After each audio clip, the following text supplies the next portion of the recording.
Halo gengs, Gocha. Jadi hari ini gue kedatangan sebuah laptop dari Acer yang namanya Acer Nitro 5. Ini bukan laptop terbaru atau terindah gitu, tapi kita coba cek aja, siapa tahu kalian tertarik. Well, sekarang harga VGA udah lumayan turun sih ya, tapi terkadang laptop itu tetap aja lebih murah jatuhnya karena kita udah dapet satu set. Untuk laptop yang ini kita dapetnya di Intel i7 11800H, 8 core 16 thread, dan untuk VGA-nya itu di RTX 3060, dan semuanya ini di 19 juta. Yang pastinya sih udah cukup untuk main game-game favorit kalian zaman sekarang. Dari segi desainnya ini kelihatan gaming banget dengan ada aksen sedikit warna merah di belakangnya ini dan tulisan Acer yang reflektif. Ya lumayan sedikit garang lah desainnya untuk orang-orang yang suka dengan tema gaming kayak gini. Berat laptop ini di sekitar 2,2 kg dan besarnya di 15 inch. Kualitas bahannya biasa-biasa aja sih menurut gua. Kerasa sangat plastik di mana-mana, tapi setidaknya kita bisa buka pakai satu tangan jadi kerasa lebih keren lah. Nggak ada flex di area keyboardnya, tapi ada sedikit di bagian layarnya. Kalau kita buka di keyboardnya ini kita punya sampai numpad, dan secara keseluruhan sih keyboardnya gua ngerasa agak sedikit jauh-jauh ya jaraknya antara tombolnya. Tapi kalau dipakai gua nggak ada rasain masalah sama sekali, tetap bisa ketik dengan nyaman. Trackpadnya mulus dan akurat, semua gesturnya kerasa responsif, tapi ya gua expect sih untuk laptop gaming paling kita bakal lebih sering pakainya itu mouse.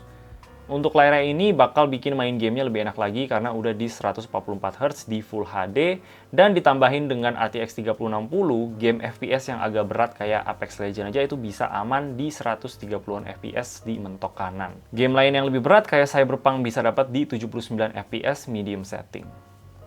Sayangnya untuk akurasi warnanya ini masih kurang banget, jadi gue belum bisa saranin lah untuk kerja-kerja kayak editing gitu, kita fokus main game aja di laptop ini. Bezelnya cukup tebal untuk laptop zaman sekarang dan juga ada webcam yang cuma bisa di 720p. Untuk performance lainnya seperti editing untuk aplikasi Adobe seperti Lightroom atau Premiere Pro, juga i7 11800H-nya bisa handle tanpa ada masalah. Jadi kalau kalian pengen pakai ini untuk laptop editing sebenarnya bisa karena speknya itu mampu, tapi gue lebih rekomen untuk colok ke monitor eksternal aja. Ngomong-ngomong soal colok, untuk portsnya ada HDMI 2.0, satu USB 3.2 Gen 2, satu USB-C yang belum Thunderbolt, dua USB 3.2 Gen 1, Ethernet cable, audio combo jack, dan juga colokan power yang ada di belakang. Dan untuk power brick-nya sendiri, ini kita dapat yang di 180 watt. Untuk unit review yang gue dapat, ini entah kenapa ada satu baut di bawah yang nggak bisa lepas, jadi gue nggak bisa buka untuk kasih lihat kalian. Ini bautnya kenapa sih? Tapi dari yang gue ngintip sih, gue bisa lihat RAM-nya ini masih single channel, sayang sekali. Tapi katanya kayak ginilah biasa penyakit laptop gaming budget. Kabar baiknya kita bisa tambahin lagi sendiri dan ini support sampai 32 GB. Di sini juga udah Wi-Fi 6, SSD NVMe yang kecepatannya oke lah untuk laptop ini. Dan enaknya juga ini kita ada slot NVMe lagi yang masih kosong dan juga satu lagi 2.5 inch SATA, jadi kita bisa tambahin storage-nya kalau kita butuh di masa depan. Baterainya 57 watt, dari testing gua sih tahannya sekitar 4,5 jam sampai 5 jam aja. Dan untuk speakernya sih ya nggak perlu terlalu expect banyak sih dari speaker-speaker kayak gini.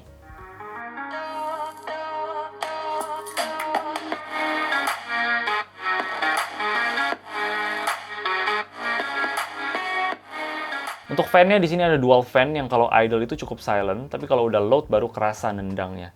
Dan juga ada software yang bantu kita untuk atur-atur kecepatan kipasnya sesuai yang kita mau. Jadi kalau kalian butuh extra boost, bisa dinyalain maksimum fan kalau lagi main game, tapi ya bakal sedikit ribut. Tapi kalau pakai headset sih mestinya nggak ada masalah.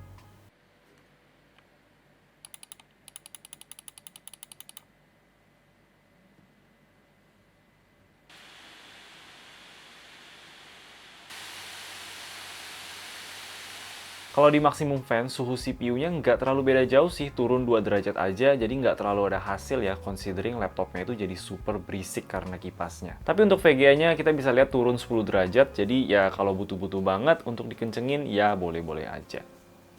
Untuk area keyboard dan telapak tangan juga tetap adem, jadi masih nyaman banget untuk dipakai pas lagi heavy load. Tapi karena anginnya itu blow dari samping, jadi gue sempet kerasa anget-anget di bagian mouse pas lagi main, jadi waspada aja kalau tangan kalian itu suka keringatan, karena bakal kerasa panas. Jadi kayak gitu aja sih sebenarnya laptopnya, balik lagi bukan yang terindah atau yang terbaru gitu, desainnya juga masih Biasa aja sih gua, dan bezelnya juga masih kerasa tebel ya untuk sekarang. Tapi kalau kita pengen main game, ini masih bisa deliver. Kekurangan terbesar menurut gua di laptop ini adalah dia punya layar yang masih kurang akurat warnanya ya. Dan juga hal-hal kayak RAM-nya itu masih single channel. Jadi kalau kalian nggak suka juga dengan hal-hal tersebut, mungkin ini laptop bukan untuk kalian. Tapi kalau kalian nggak peduli sama hal-hal itu, dan kalian juga suka dengan estetiknya laptop ini masih bisa banget untuk di-consider dengan harga yang lebih murah dari kompetisi.